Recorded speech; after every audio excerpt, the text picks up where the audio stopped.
Earlier this month, I released a video in which I discussed a rumor revolving around how Creation Club modders are being compensated by Bethesda. The rumor basically said that modders only get compensated with a one-time payment of between a couple $100 to close to $1,000 depending on the size of the mod. They get no royalties from their work, Bethesda takes 100% of the profits sold through the Creation Club, and all creations become property of Bethesda. What this means is that they can take that content and use it however they want in the future without having to consult with, credit, or compensate modders and creators. Now, in my last video, I presented this information as rumors, but as many of you pointed out in the comments, turns out this wasn't really rumors at all. If you go to the official Creation Club website right now, there is actually an excerpt that describes how creators are paid, which reads as follows.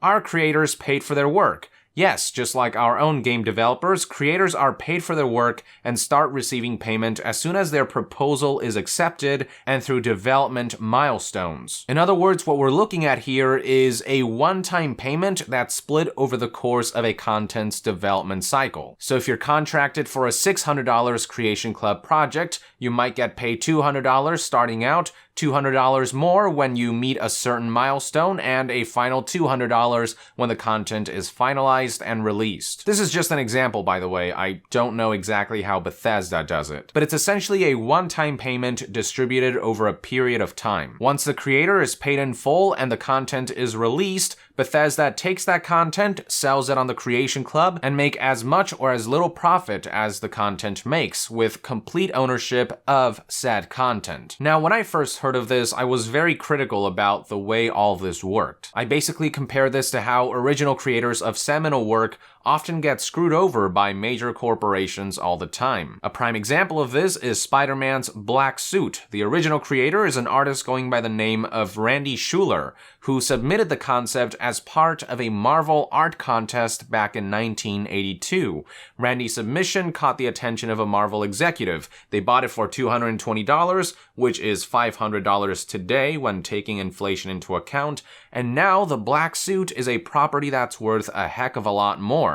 Randy never received a single penny of royalty or even got so much as a name mention despite being the original creator. Marvel got to make millions off of it, while Randy was left in the dust with a measly $220. So yeah, that's sort of the knee-jerk reaction that I had when I heard about the way Bethesda compensates modders for Creation Club content. But after I posted my last video, there were a number of you who were keen on providing some perspective on the Creation Club's business model. A lot of you pointed out that what Bethesda is doing here with Creation Club is actually fairly standard freelance contracting. When you're a freelance artist or a freelance whatever, you're not being employed by a company. Rather, you're more of a nomad who is hopping from one company to the next, doing a little odd job here and a little work there, getting paid a specific amount for specific work. And when you freelance, you're giving away ownership of your work to the company that you are freelancing for. They can use it however they wish after it's finalized and submitted. The logic being that you're making work for a specific IP from that company anyway, so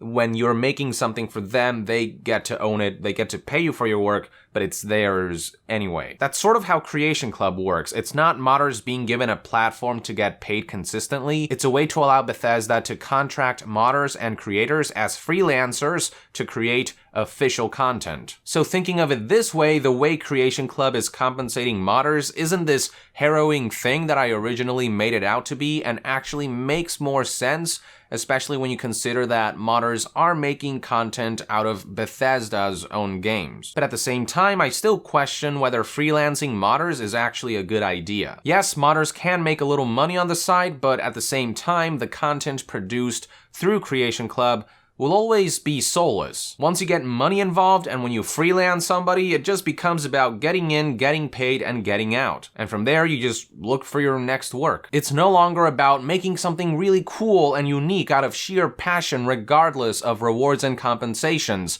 a big part of what makes the free modding community so vibrant. There is no longer that level of passion, freedom, and camaraderie that an environment like the Nexus offers. Not to mention that Creation Club's freelanced content will also also never be at the scale and level of the content produced in-house by Bethesda's full-time developers. Creation Club is kind of the worst of both worlds if you think about it. It's an ecosystem that wedges creators between modder and developer, and creations between mod and official content, doing neither thing well. The result is insubstantial, cheaply made, overpriced micro-content that's sold through microtransactions, which the consumers aren't all that happy about. So yes, now I understand that the way Bethesda is compensating modders isn't actually this horrible thing. It's just standard freelance-style contracting and practice. And it is up to the potential creators to decide if they want to take the work and if the one-time payment is worth it. At the very least, creators do get paid regardless of whether their content sells or not. So there's that. But at the same time, with the official contracts and payments, modders cease to be modders, but they aren't full-time developers either. But they're still making mods that are part-way bite-sized official content. Again, it's all sort of wedged between two worlds with the worst aspects of each. I just don't see Creation Club being fulfilling to most creators unless they really need to make some money on the side. But at this point, it's just about the money, not about creating something amazing, which leads to insubstantial, passionless content that's not fulfilling for the consumers either, especially with how Bethesda's selling them through shitty microtransactions and in-game currency. So yeah, regardless of whether Bethesda's compensating modders like freelancers through Creation Club, I think it's still an all-around poorly implemented service in which the only ones truly benefiting greatly are Bethesda. With that, I would like to end this news update and discussion video. Thank you for tuning in. If you like this video and enjoy my content, consider supporting me on Patreon for a chance to chat with me on Discord, to get your name in my videos, play games with me, and much more. All contributions will go towards remaining 100% independent. And to be further updated on all things gaming news, reviews, and discussions, stay tuned right here on Young Yeah. I'll see you guys next time. Young out!